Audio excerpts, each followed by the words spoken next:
Good morning प्यारे बच्चों। आज हम सामाजिक विज्ञान की भूगोल पुस्तक से पाठ पर्यावरण के अंतर्गत पर्यावरण के कारक के बारे में पढ़ेंगे और जानेंगे।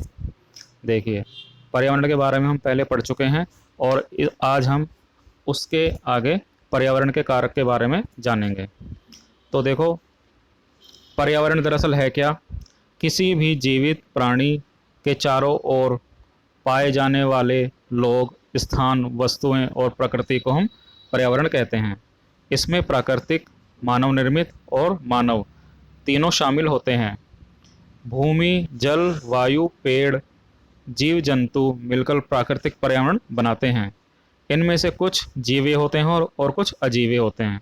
जीवे का मतलब जिनमें जीवन है और जो एक स्थान से दूसरे स्थान जा सकते हैं, जिनकी वृद्धि होती है, छोटे से बड़े होते हैं, फलते फूलते हैं, तो वो जीवे कहलाते हैं या जीवित होते हैं।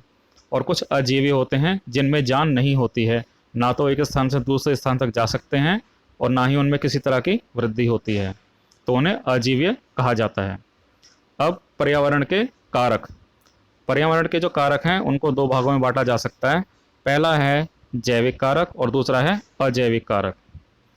जैविक कारक ये किसी भी पर्यावरण के जीवित घटक होते हैं, जैसे मनुष्य, जानवर और पेड़। अब इनमें जीवन है, ये एक स्थान से दूसरे स्थान जा सकते हैं, इनकी वृद्धि होती है, छोटे से बड़े होते हैं, फलते फूलते हैं, इसलिए इनको जीवित घटक कहते हैं। अब दूसरा है अजैविक कारक। अब अजैविक कारक में कौन कौन से आते हैं? यह किसी भी पर्यावरण के निर्जीव घटक होते हैं, यानी जिनमें किसी तरह की कोई जान नहीं होती है, किसी तरह की कोई वृद्धि नहीं होती है। और इसके उदाहरण हैं मिट्टी, वायु, जल इत्यादि। तो ना तो एक स्थान से दूसरे स्थान तक स्वयं जाते हैं और ना ही इनमें किसी तरह की कोई वृद्धि होती है। अब इसके अंतर्गत हमें कुछ उदाहरण लिखने हैं, जैसे कि जैविक कारक। तो जैविक कारक में पहला उदाहरण दिया हुआ है पौधे, जानवर। इसके आगे हम खुद ऐसे उदाहरण लिखेंगे जो जैविक कारक के अंतर्गत आते हैं। तो देखो, एक और कारक हम लिख सकते हैं मनुष्य, पेड़, ठीक है।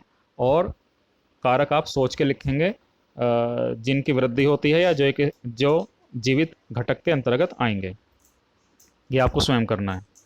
अजैविक कारक।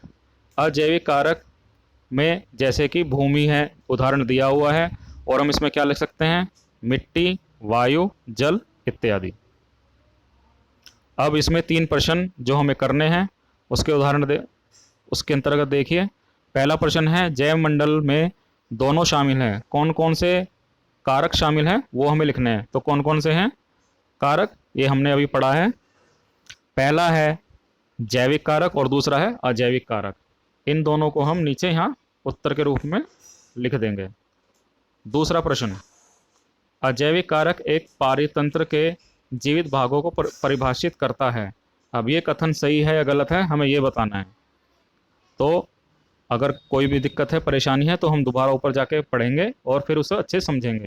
तो अजैविक कारक देखो यहाँ पे लिखा है, वैसे दोबारा से पढ़िए। किसी भी पर्यावरण के निर्जीव घटक होते हैं ये, और उदाहरण के रूप हम पढ़ चुके हैं मिट्टी, वायु और जल। तो अब यहाँ जो प्रश्न है वो है अजैविक कारक एक पारितंत्र के जीवित भागों को परिभाषित करता है। नहीं, ये जीवित नहीं, ये निर्जीवित घटक को परिभाषित करता है। तो ये कथन जो है यहाँ पे ये गलत हो जाता है, ठीक है। अब इसी तरह प्रश्न नंबर 3, जैविक का क्या अर्थ है? ठीक है, ये देखिए, जैविक का क्या अर्थ है ये हमें बताना है। तो देखिए, ऊपर परिभाषा लिखी हुई है, किसी भी पर्यावरण के जो जीवित घटक होते हैं उनको हम जैविक कहते हैं। तो ये सारे प्रश्न जो हैं आप कॉपी में लिखेंगे, हल करेंगे और ग्रुप में इसकी फ़ोटो सेंड करेंगे। धन्यवाद।